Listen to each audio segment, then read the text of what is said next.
Ассалому алайкум бинагони гироми, наши ҷанбастии барномаи иттилоотии наведро мустақиман аз телевизиони Сафина манзуратон мегардонем. Дар студия Суҳробшоҳ Давлатзода. фармони президенти ҷумҳурии Тоҷикистон дар бораи аз вазифаи ёрдамчии президенти ҷумҳурии Тоҷикистон оид ба масъалаҳои рушди иҷтимоӣ ва робита бо ҷомеа озод намудани Раҳмонзода. мутобиқи моддаи 69 Конститутсияи ҷумҳурии Тоҷикистон фармон медиҳам. Раҳмонзода Абдуҷаббор Азизӣ бо сабаби ба кори дигар гузаштан аз вазифаи ёрдамчии президенти ҷумҳурии Тоҷикистон оид ба масъалаҳои рушди иҷтимоӣ ва робита бо ҷомеа озод карда шавад. Президенти ҷумҳурии Тоҷикистон Эмомалӣ Раҳмон шаҳри Душанбе 4 майи соли 2021. фармони президенти ҷумҳурии Тоҷикистон дар бораи аз вазифаи раиси ноҳияи Шамсиддин Шоҳини вилояти Хатлон озод намудани Зарифзода. мутобиқи моддаи 69 Конститутсияи ҷумҳурии Тоҷикистон фармон медиҳам. Зарифзода Почохон Ҳабибулло бинобар сабаби ба кори дигар гузаштан аз вазифаи раиси ноҳияи Шамсиддин Шоҳини вилояти Хатлон озод карда шавад. Президенти ҷумҳурии Тоҷикистон Эмомалӣ Раҳмон шаҳри Душанбе 4 майи соли 2021. фармони президенти ҷумҳурии Тоҷикистон дар бораи аз вазифаи раиси ноҳияи Нуробод озод намудани Дӯстзода. мутобиқи моддаи 69 Конститутсияи ҷумҳурии Тоҷикистон фармон медиҳам. Дӯстзода Ҳасан Тақдир бо сабаби ба кори дигар гузаштан аз вазифаи раиси ноҳияи Нуробод озод карда шавад. Президенти ҷумҳурии Тоҷикистон Эмомалӣ Раҳмон шаҳри Душанбе 4 майи соли 2021.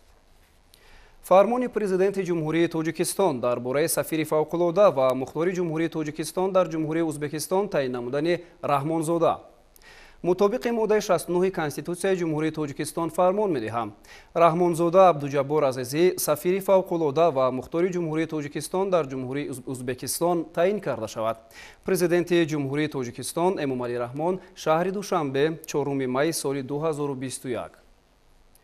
фармони президенти ҷумҳурии Тоҷикистон дар бораи иҷрокунандаи вазифаи раиси ноҳияи Шамсиддини Шоҳини вилояти Хатлон таъин намудани Гулзода. мутобиқи моддаи 69 Конститутсияи ҷумҳурии Тоҷикистон фармон медиҳам. Гулзода Зафар Шамсуддин иҷрокунандаи вазифаи раиси ноҳияи Шамсиддин Шоҳини вилояти Хатлон таъин карда шавад. Президенти ҷумҳурии Тоҷикистон Эмомалӣ Раҳмон шаҳри Душанбе 4 майи соли 2021. фармони президенти ҷумҳурии Тоҷикистон дар бораи иҷрокунандаи вазифаи раиси ноҳияи Нуробод таъин намудани Ҷобирзода. мутобиқи моддаи 69 Конститутсияи ҷумҳурии Тоҷикистон фармон медиҳам. Ҷобирзода Дударҷон Пулот иҷрокунандаи вазифаи раиси ноҳияи Нуробод таъин карда шавад. Президенти ҷумҳурии Тоҷикистон Эмомалӣ Раҳмон шаҳри Душанбе 4 майи соли 2021. амри президенти ҷумҳурии Тоҷикистон Идизода Файзалӣ Фузайлшоҳ бо сабаби ба кори дигар гузаштан аз вазифаи сардори раёсати маориф, фарҳанг ва иттилооти дастгоҳи иҷроияи президенти ҷумҳурии Тоҷикистон озод карда шавад. Президенти ҷумҳурии Тоҷикистон Эмомалӣ Раҳмон шаҳри Душанбе 4 майи соли 2021. амри президенти ҷумҳурии Тоҷикистон Сафолзода Муҳаммадӣ Қурбон бо сабаби ба нафақа баромадан аз вазифаи мушовири калони бахши ёрдамчии президенти ҷумҳурии Тоҷикистон оид ба масъалаҳои рушди иҷтимоӣ ва робита бо ҷомеа озод карда шавад. Президенти ҷумҳурии Тоҷикистон Эмомалӣ Раҳмон шаҳри Душанбе 4 майи соли 2021.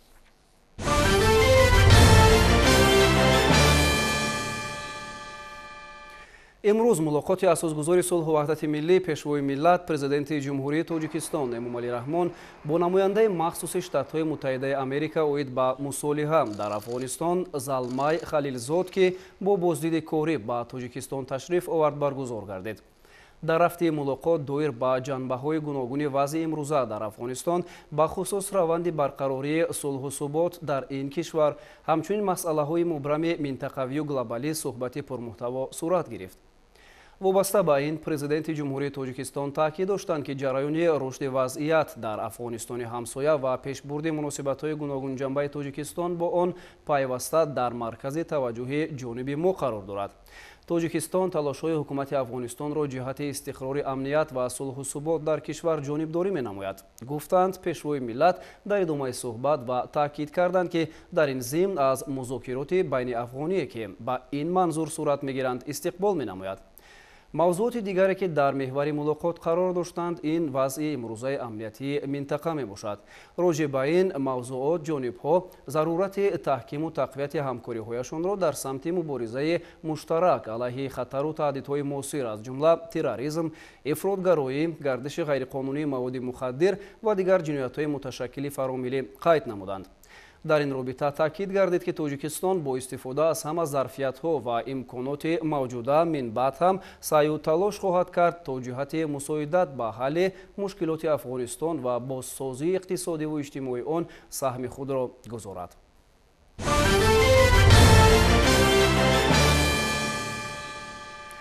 баъд аз анҷоми мулоқот бо асосгузори сулҳу ваҳдати миллӣ пешвои миллат президенти ҷумҳурии Тоҷикистон муҳтарам Эмомалӣ Раҳмон намояндаи махсуси Штатҳои Муттаҳидаи Америка оид ба мусолиҳа дар Афғонистон Залмай Халилзод дар назди рӯзноманигорон ба тариқи зайл ибрози андеша кард.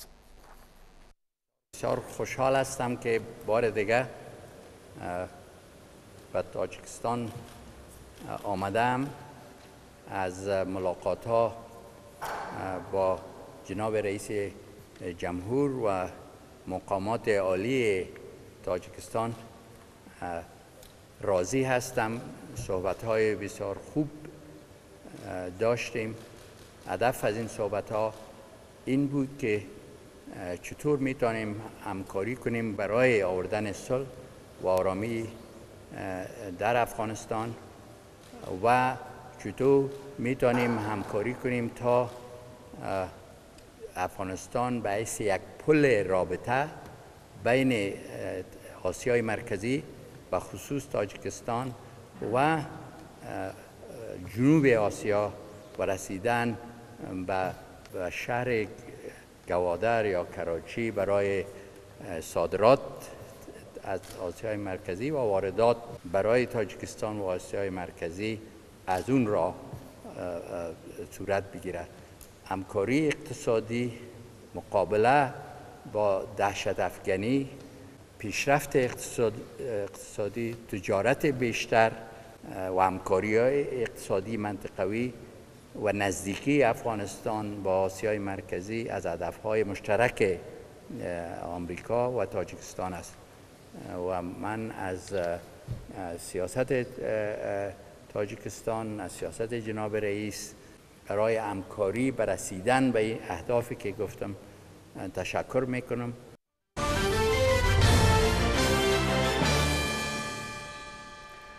дар натиҷаи ҳамкории мақомоти иҷроияи ҳокимияти давлатии шаҳри Хорух ва мақомоти иҷроияи ҳокимияти давлатии шаҳри Душанбе ду адад техникаи корӣ барои пешбурди фаъолияти корхонаҳои хоҷагии манзилию коммуналии маркази вилояти мухтори Кӯҳистони Бадахшон дастрас гардид. кӯмаки навбатии раиси маҷлиси миллии маҷлиси олии ҷумҳурии Тоҷикистон раиси шаҳри Душанбе муҳтарам Рустам Эмомалӣ тибқи дархости шаҳрдории Хорух расонида шуд. раиси вилояти мухтори Кӯҳистони Бадахшон Ёдгор Файзов зимни як маросим аз фаъолияти техникаҳои корӣ дидан кард. Хосият Худоёрбек Зодам дар ҳамин бора шарҳи бештар дорад. аз ҷониби раиси шаҳри Душанбе муҳтарам Рустами Эмомалӣ ду адад техникаи корӣ барои пешбурди хуби фаъолияти кории идораи хоҷагии манзилию коммуналии шаҳри Хорух чун тӯҳфа тақдим гардид.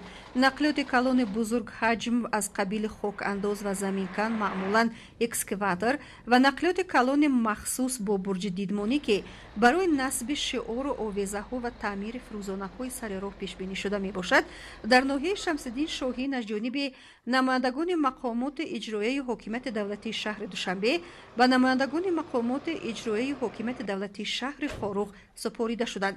намояндагони мақомоти иҷроияи ҳокимияти давлатии шаҳри Душанбе иброз доштанд ки чунин кӯмакҳо минбаъд низ барои идораву корхонаҳои маркази вилоят шаҳри Хорух давом ёфта ҳамчун намунаи беҳтарини ҳамкорӣ ва дастгирӣ баҳри пешрафт ва вусъати соҳаҳои мухталифи ҷомеаи маркази вилояти мухтори Кӯҳистони Бадахшон роҳандозӣ хоҳанд шуд.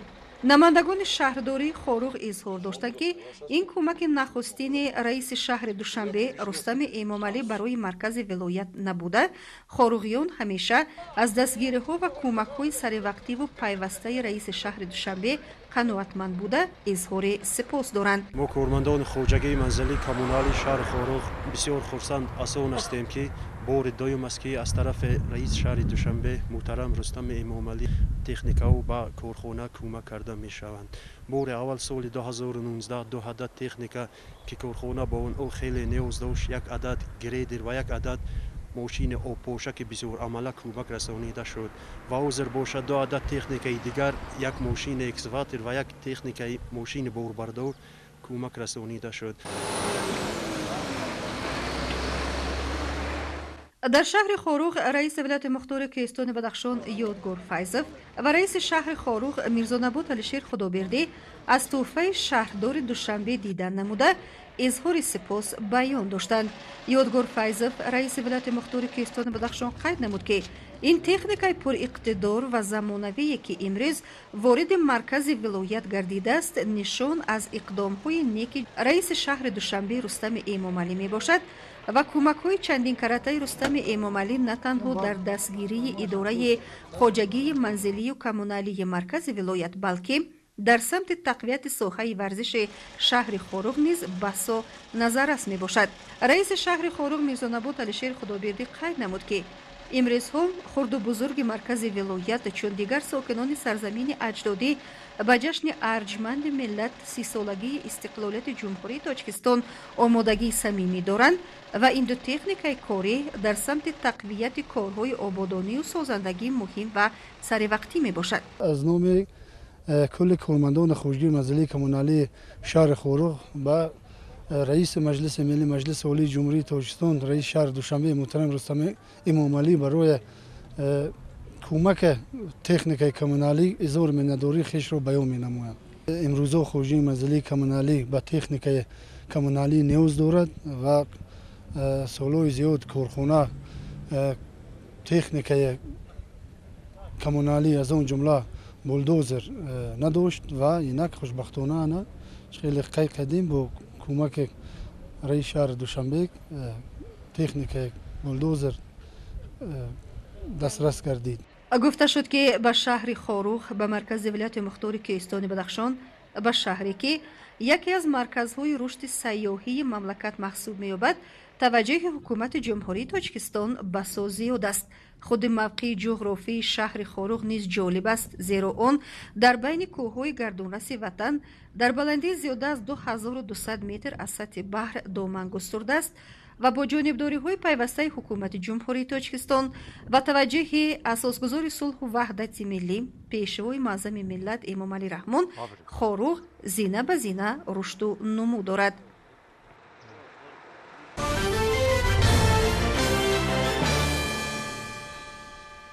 مطابق معلومات وزارت کشاورزی سال 2020 در تاجیکستان 983 میلیون دانه تخم استحصال شده است، اما برای پورا قانع کردن طلبات اهالی با تخم مرغ تقریبا 1.1 میلیارد دانه تخم استحصال کردن لازم است. پرنده پروانی مملکت چنین می‌شمارند که حاضر برای پورا تامین نمودن طلبات اهالی با محصولات خوشصفت غذایی وظیفه اساسی این بلند برداشتن محصولنوکی پرنده و صفت محصولات آن میباشد. شرح همکاران ما در همین خصوص تهیه شده است. تصمیم است که طریق کارخانه‌های پرنده پروری دوام امسال بیشتر از 1 میلیارد دانه تخم مرغ استحصال گردد. گوشت پارێزی پرنده نیز باید بیشتر به 40,000 دانه رسانیده شود. سینخرون در جمهوری ما نسبت دولت‌های همسایه هم نرخ گوشت مرغ و تخم استحصال شدگی استعمالی ارزان میباشد، چون که ما بسیاری خوراکی‌ها را از داخل کشور تامین کردیم. سرشماری پرنده در جمهوری تاجیکستان شروع از سال 2018 رو به زیادشوی نهاد. سبب دستگیری دولتی. پرنده پروران از سپردن انداز و دیگر پرداخت‌ها آزاد شدند. این عامل سبب شد که الان در کشور 10.5 میلیون سر پرنده پرورش می‌یابد. در روند انکشاف این بخش هم تأثیر منفی پاندمی کووید 19 احساس گردید، ولی این روند را پرنده پروران تاجیکستان کم تأثیر پسی سر کردند.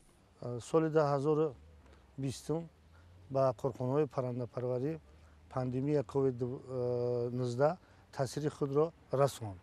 ما با همه همین نگاه کرده از تمام امکانات استفاده برده متخصصای هم درونی خودمون هم خارج کشور دعوت کرده ما برای مبارزه بر ضد پاندمی کووید 19 که کارخانه‌های پرنده پروری از فعالیت نمونند، برای همین ما کوشش کردیم که саршумор ва истеҳсоли маҳсулоти паррандаро бе ягон талафот ба пеш барем ва истеҳсоли маҳсулотро зиёд кунем. корхонаи воҳиди давлатии саноати паррандапарварии тоҷикистон саъй дорад бо вуҷуди ҳамаи мушкилоти пешгӯинашаванда талафот кам ва рағбати истеҳсолгарон беш бошад. ба ҳамин хотир дар қитъаи бузурги парвариши парранда дар шаҳри ваҳдат ки мероси чанд даҳсола пеш мебошад, таҷдиду таъмири мурғхонаҳо ҷараёни тоза касб кардааст. миқдори мурғҳои тухмзой дар ҳудуди ҳамин 31 гектар масоҳат зиёда аз 550 000 мурғҳои тухмзой кор карда истоданд. ба ваъд мурғҳои гӯшти бошанд. мана ҳозир дар натиҷаи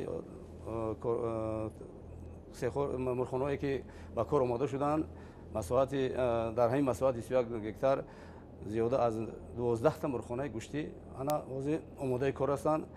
дар ин 6 мурғхонаш ҳозир чӯҷаҳои гӯшти парвариш карда истоданд. имрӯз хӯроки парранда дар тоҷикистон қисман истеҳсол мешавад, лекин нокифоя будани онро вақт нишон дода истодааст. аз ин хотир раҳандозӣ бо суръати ҳамин марҳилаи истеҳсолӣ метавонад қимати маҳсулоти парранда дар мамлакатро танзим кунад.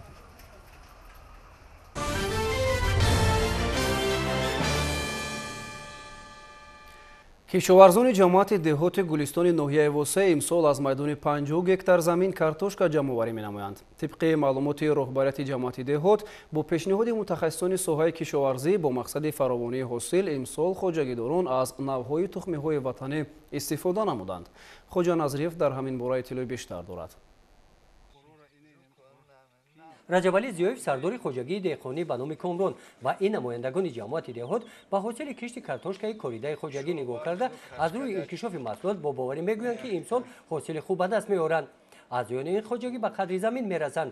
пеш аз кишти картошка бо мақсади баланд бардоштани ҳосилнокии замин масоҳати 500 метр забурҳои байни заминҳоро тоза намуда заминро бо ғизои зарурӣ таъмин карданд.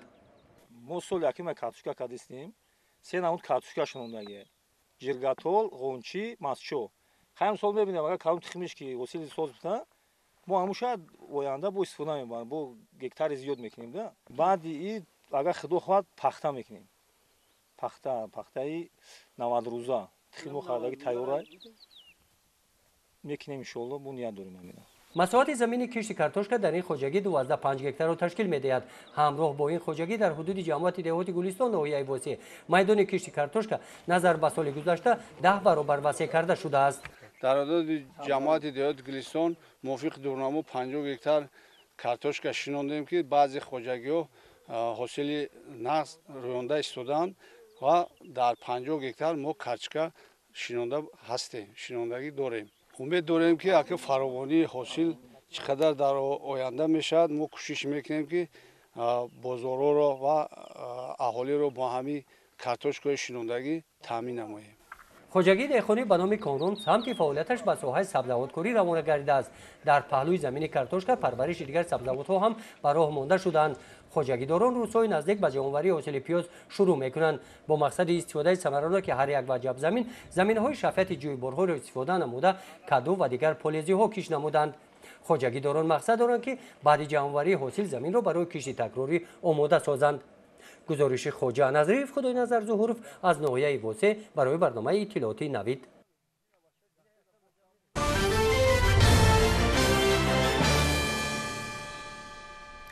бахшида ба 110-солагии шоири халқии Тоҷикистон, қаҳрамони Тоҷикистон устод Мирзо Турсунзода дар Академияи миллии илмҳои Тоҷикистон таҳти унвони нақши Мирзо Турсунзода дар рушди адабиёт ва фарҳанги миллӣ конфронси ҷумҳуриявии илмию назариявӣ баргузор гардид. дар кори ҳамоиш намояндагони илму адаб, шоирону нависандагон, донишҷӯён ва дӯстдорони каломи бадеъ иштирок намуда нақши устодро дар самти ватандӯстиву меҳанпарастӣ муҳим арзёбӣ карданд. тафсилоти бештар дар гузориши ҳамкоронамон. нақши Мирзо Турсунзода дар рушди адабиёт ва фарҳанги миллӣ ҳамоише буд ки дар кори он намояндагони илму адаби кишвар иштироку суханронӣ намуданд ва аз асолату бузургии шеъри шоир ва ашъури мондагораш ёдовар шуданд. ضمن برآمد خود اشتراکچیان محفل ابراز داشتند که ما در عرفه جشن بزرگ ملی 30 سالگی استقلالیت دولتی تاجیکستان قرار داریم. این جشن و روحیه توانای سازندگی در سراسر مملکت استواری صلح و وحدت و متحدی مردم شریفمان را به طور معتمد ثابت می‌سازد. ذکر شد که همایش امروزه را که با افتخار 110 سالگی قهرمانی تاجیکستان ارباب برجسته جمعیتی منادی صلح و دوستی استاد میرزا ترسونزاده برپا می‌گردد می‌توان ادامه منطقی تنتنه‌های استقلال دولتی ارزیابی کرد. ساحه‌ای نیست که استاد ترسونزاده شعر عالی‌جنابی در اون باره نگفته باشند و این شعرها در زبان مردم هستند. بهترینشان البته در ستایش وطن هستند و نه تنها یک زادگاهشان که حصار شادمان است و خب پهلوی رود قراتاق است، بلکه تمام تاجیکستان، تمام کشورهای مترقی روی جهان که برای صلح و آزادی بشریت خدمت کرده بودند. تاکید گردید که استاد میرزا ترسونزاده نه تنها شاعر، عالم، فیلسوف بلکه شخصیتی است که با اشعار ماندگارش در داخل و خارج کشور شهرت زیاد پیدا کرده است. در اشعارش شاعر بیشتر وصف وطن، زن، مادر، صلح و دوستی را مطرح نموده، مردم را به یکدلی و همدیگر فهمی هدایت نموده است. استاد میرزا ترسونزاده در واقع با شخصیتشان، با انسانگریشان، با شاگرد پروریشان، با حضور بنورشان و علاوه بر همه این با اشعار دلانگیزشان محبوب همه خلق گردیدند.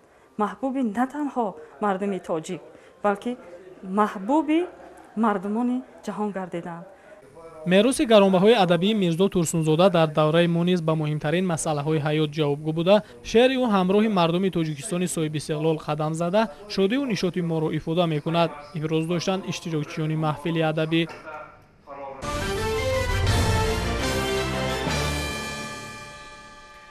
дар муассисаи давлатии мактаби интернати миёнаи махсуси мусиқии ҷумҳуриявӣ ба номи Зиёдулло Шаҳидӣ вобаста ба хизматҳои шоёни чеҳраи барҷастаи санъату ҳунар Зиёдулло Шаҳидӣ маросими ифтитоҳи нимпайкараи композитор баргузор гардид. тафсилот дар ин хусус.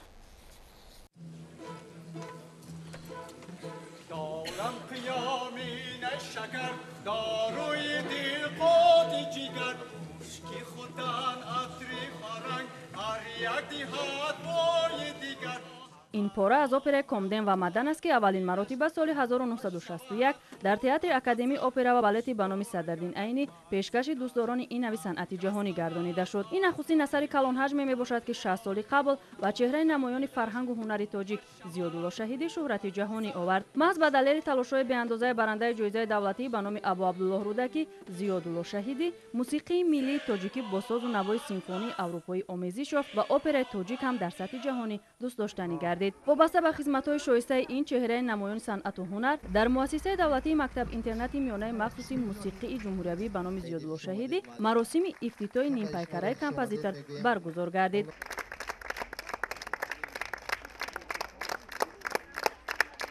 نیمپیکره در مهلت کوتاه‌ترین بنیاد گشت. با نظر داشتی آن که از سال 1985 این جانب به افتخار استاد زیادالله شهیدی این مؤسسه نامگذاری شده است. برای همین ما حتمی دانستیم که نیمپیکره این کمپوزیتور معروف در این مؤسسه گذاشته شود. در قسمت دوم چهاربینی رهبریت وزارت فرهنگ جمهوری تاجیکستان اتفاق کمپوزیتوران تاجیکستان همزمان پیوندان آهنگساز نقش و مقام زیادالله شهیدی را در رشد و تکامل صنعت موسیقی از جمله اپرا برجسته ارزیابی کرده مکتب زیادالله شهیدی را در رشد منبع صنعت ملی مهم خواندند. هر آن چیزی که استاد زیادالله شهیدی در جاده مکتب کمپوزیتوری و گویم که موسیقی ملی و کسبی ایجاد کردند برای خلق محبوب تاجیک روانه کرده شده بود که از این خاطر در هر یک خاندان سرودهای استاد یعنی زمزمه میکنند و اپرای کامدن مدن هم هوادارانی خیلی هم بسیار تماشابینانی خیلی هم زیاد دارد. از این خاطر من باوری کامل دارم که ایجادیات استاد زیادالله شهیدی 100 سالهای دیگر باز در قطار موسیقی ملی و کسبی ما یعنی نقش باسازهای خواهد بازید. اپرای کمدن و مدن از جمله مشهورترین و معروفترین اثرهایی است که تقریبا هر سال موسم تئاتری را در تئاتر اکادمی اپرا و بالت بانومی صدرالدین عینی افتتاح می‌کند. زیرا این اپرا با ذوق بلند تهیه شده هنوز هم برای بیننده دیدنی و دوست داشتنی میباشد.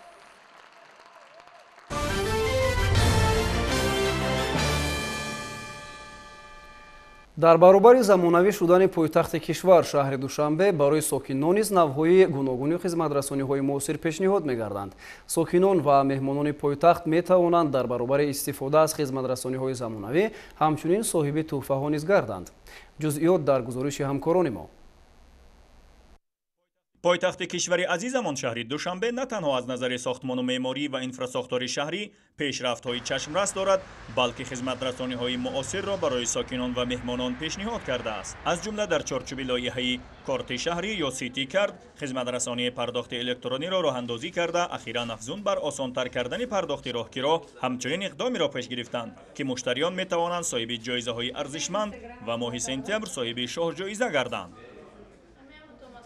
طوری ما شما می‌دانیم پیوسته از جانب راهبری شهر دوشنبه اقدام‌های نجیب برای ساکنان و مهمانان پایتخت پیشنهاد می‌گردد و امسال هم باشد بود بخشیده به 30 سالگی استقلالیت دولتی جمهوری تاجیکستان با تشبث راهبری شهر دوشنبه در یک جایگی با لایحه سیتی کارت بازی سفری بردناک در دایره لایحه سیتی کارت شروع از 26 اپریل سال 2021 آغاز گردید و مقصد البته برگزاری این بازی این جلبی از یک طرف هوسمندگردانی مسافران ساکنان و مهمانان پایتخت این چنین تقویت بخشیدن بر روند نظام پرداخت الکترونی راهگیرا باشد. طبق گفته مسئولین بازی سفری بردناک هر هفته یک بار روز یکشنبه جنبست شده به غالبان تحفه‌های گوناگون ارائه می‌شوند. در اولین هفته که این بازی برگزار شد غالبان معین شده صاحبان تحفه‌های تهیه گردیده نیز معین گردیدند. از جمله یکی از غالبان این بازی بردناک طلبه صنف سیوم گردید که ضمن سفرهایش از کارت سیتی کارت استفاده می‌کند. او صاحب یک سبد از نوشاکی‌های خوش‌طعم شرکت مشهور سیوم گردید. من قاسم مواجدین من در گیمنازیای نمیخونم صنف سه من خوشحالم که در بازی غلبه کردم و دیگه هر بگهی ها از بده خریدن در کار نیست. نفر دیگری هم که شاهد دریافت جایزه بازی سفری بردناک گردیدیم دانشجو می باشد که از این اقدام خبر نداشت ولی او هم صاحب یک سبد نوشاکی های سیوم گردید. یکی از جایزه های اساسی این اقدام در هفته گذشته باز هم نصیب دانشجوی دیگر شد که صاحب چند کشک برقی گردید که برایش بسیار بمورد بوده است. بودم تا هیجان بودم مثال که زک زن دادم مثال که شما صاحبی هم خیلی تحفه شده میکرد. دیگران خواهش فکر کنم که همین چیارا استفاده برای نکرد. اتوبوس ترالبوس استفاده برای کردی سیتی کارت رو. این تحفه پالیسا رفتم میخوام با مادرم تحفهش کنم. پیش زیزادرسشان تحفهش کنم. ضمناً هر هفته آنهایی که از کارت‌های نقلیاتی سیتی کارت استفاده می‌کنند می‌توانند در بازی بردناک اشتراک و صاحب جایزه‌ها گردند و امکان دارند در آخر یعنی روز 7 سپتامبر در برد مکافات عالی اتومبیل هیوندای اکسنت اشتراک نمایند.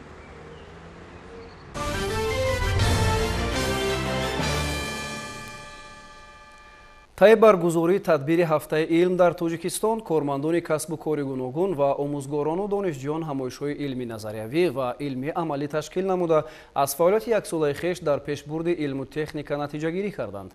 همین گونه یک همایش در دانشگاه دولتی کولا به نام ابابدالله رودکی برگزار گردید.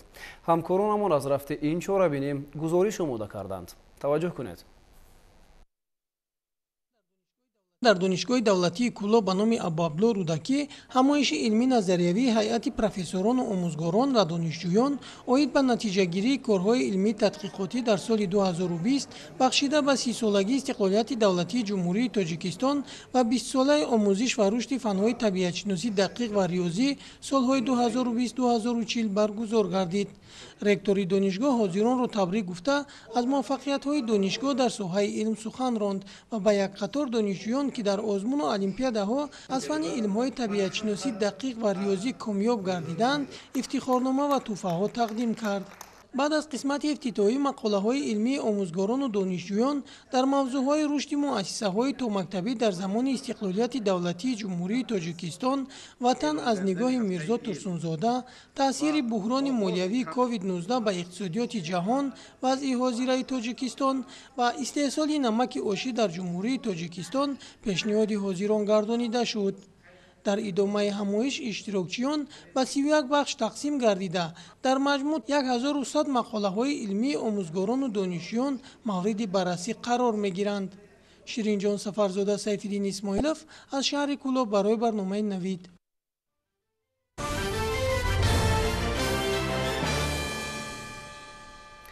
در نتیجه تدبیر اندیشه‌های مقامات، فعالیت اکثریت مؤسسه‌های تعلیمی کسبی در بیشتر شهر و ناحیه‌های جمهوری بیشتر گردیده، شرایط کسب و هنرآموزی محصلین نیز رو به بهبودی دارد.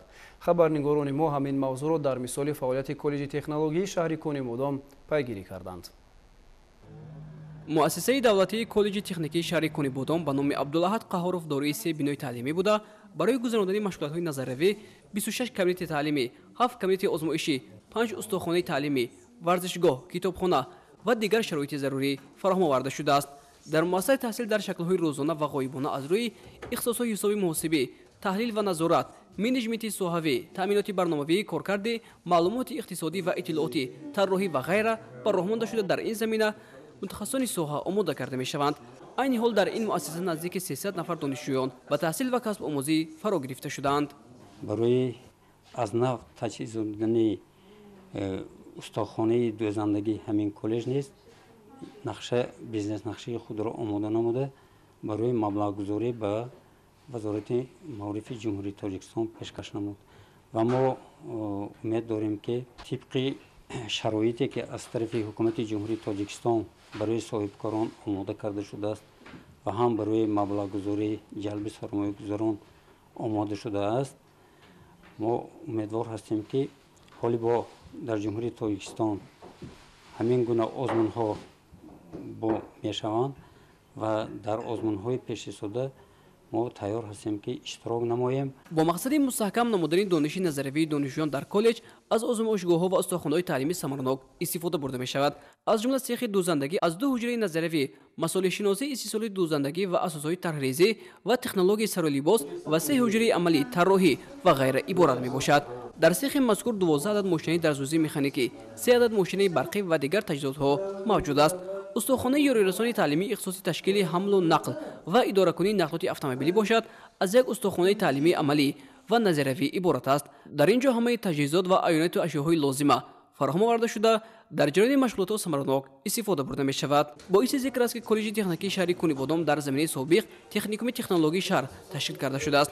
با قرار حکومت جمهوری تاجیکستان از 3 مارس سال 2014 با کالج تکنیکی شهر کنی بودام به نام عبدالاحد قهارов تبدیل داده شده تا کنون سمرناک فعالیت برده ایستاده است. شرایط و امکانات کالج به طلبات زمانی معاصر جوابگو بوده، برای بازم بهتر و خوبتر نمودن از جانب مسئولین کاربری‌ها جریان دارد. این حال در کالج مذکور 74 نفر کار فعالیت برده ایستادند.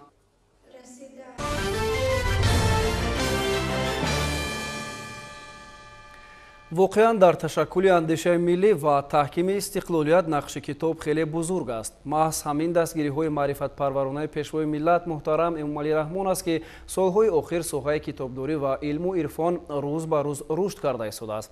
در همین زمینه ساکنان و خوانندگان مؤسسه های تعلیمی شهر حصار جهت اشتراک در آزمون جمهوری فروغ صبح دانای کتاب است آمادگی می‌بینند. همکارانمان خورشید حلیمов و صاحب نور عبدالرسولов از شهر حصار گزارش می‌دهند.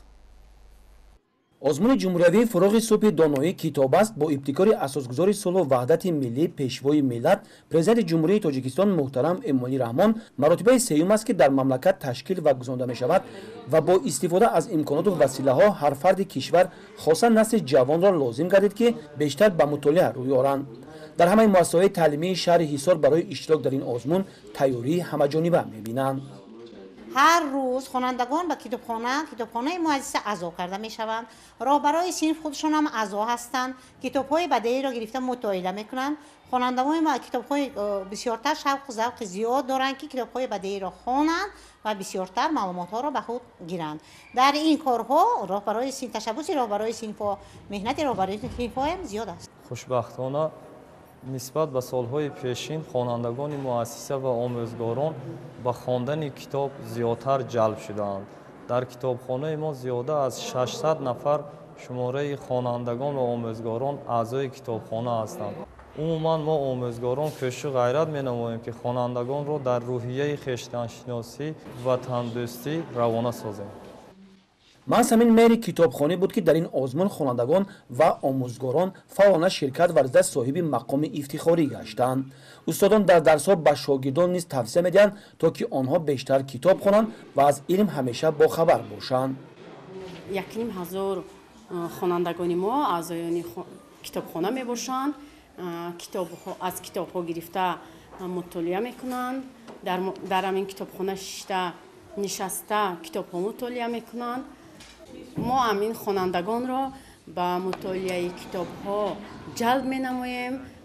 با هر یک آنها الهیده صحبت‌ها میکنیم، الهیده با آنها کار میکنیم، آنها را با همین کتابخانه جلب می‌نماییم.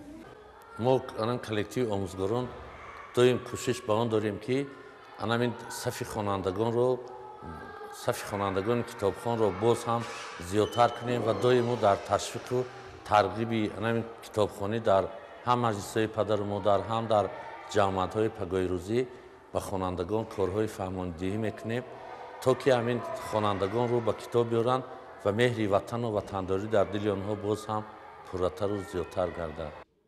هدف اساسی تشکیل چنین آزمون‌ها در مملکت این بلند برداشتن ذوق کتابخوانی، تقویت حافظه فرهنگی، دریافت چهره‌های نوی سخنور و سخندانی، تحکیم احساس خودآگاهی و خودشناسی، بازگرداندن ذخیره لغوی، تقویت جهان معنوی و فعالگردانی دایره زباندانی میان قشرهای مختلف جامعه است. از این محصلین مؤسسه‌های تعلیمی شهر حصار در کوشش آنند که در همه آزمون‌های جمهوری شرکت ورزیده جایهای نمایان را اشغال نمایند.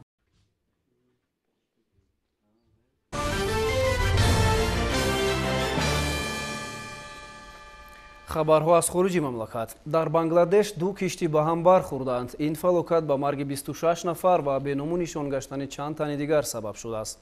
дар исландия бошад вулқон хуруҷ намуд. таваҷҷӯҳ кунед ба шарҳи бештари ин ва чанд хабари дигар аз хуруҷи кишвар. дар бангладеш дар макони фалокати киштиҳо корҳои ҷустуҷӯӣ идома доранд. чанд рӯз пеш дар дарё